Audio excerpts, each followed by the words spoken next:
जय प्रभु यीशु आमीन हालेलुया। बलिदान संबंधित नियम 15 का पहला। फिर यहोवा ने मूसा से कहा, दूसरा इस्राएलियों से कह कि जब अब तुम अपने निवास के देश में पहुँचो जो मैं तुम्हें देता हूँ। तीसरा, और यहोवा के लिए क्या होम बलि क्या मेल बलि कोई हव्य चढ़ाओ, चाहे वह विशेष मन्नत पूरी करने का हो, चाहे स्वेच्छा बलि का हो, चाहे तुम्हारे नियत समयों में का हो, या वह चाहे गाय बैल चाहे भेड़ बकरियों में का हो, जिससे यहोवा के लिए खुद सुखदायक सुगंध हो।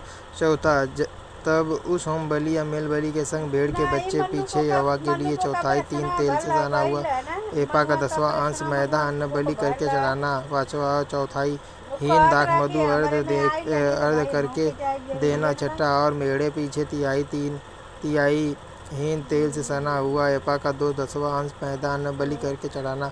सातवां, और उसका अर्ध यहोवा को सुखदायक सुगंध देने वाला तिहाई हीन दाख मधु देना। आठवां, और जब तू यहोवा को होम बलि या किसी विशेष मन्नत पूरी करने के लिए बलि या मेल बलि करके बछड़ा चढ़ाए। नौवां, तब बछड़े का चढ़ाने वाला उसके संग आधा हीन तेल से सना हुआ एपा का 10वां अंश मैदा अन्न बलि करके चढ़ाए। 10वां, और उसका अर्ध आधा हीन दाख मधु चढ़ाए, वह यहोवा को सुखदायक सुगंध देने वाला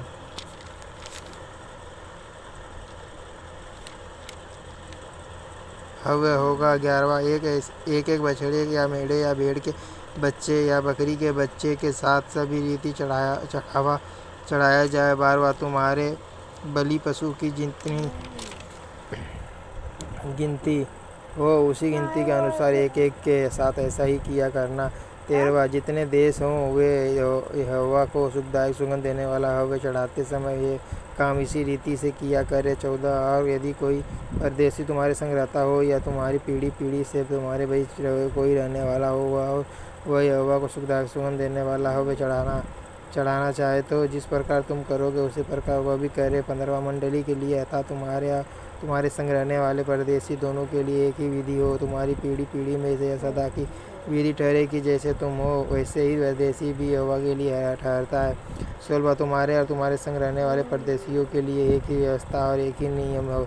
17वां, फिर यहोवा ने मूसा से कहा, 18वां, इस्राएलियों को मेरा यह वचन सुना कि जब तुम उस देश में पहुँचो जहाँ मैं तुमको लिए जाता हूँ निस्वा और उस देश की उपज का अन्न खाओ, तब यहोवा के लिए उठाई हुई भेंट चढ़ाया करो। 20वां, अपने पहले गूँथे हुए आटे की एक पपड़ी उठाई हुई भेंट करके यहोवा के लिए चढ़ाना। जैसे तुम खलिहान में से उठाई हुई भेंट चढ़ाओगे वैसे ही उसको भी उठाया करना। 21वां, अपनी पीढ़ी में अपने पहले गूँथे हुए आटे में से यहोवा को उठाई हुई भेंट दिया करना।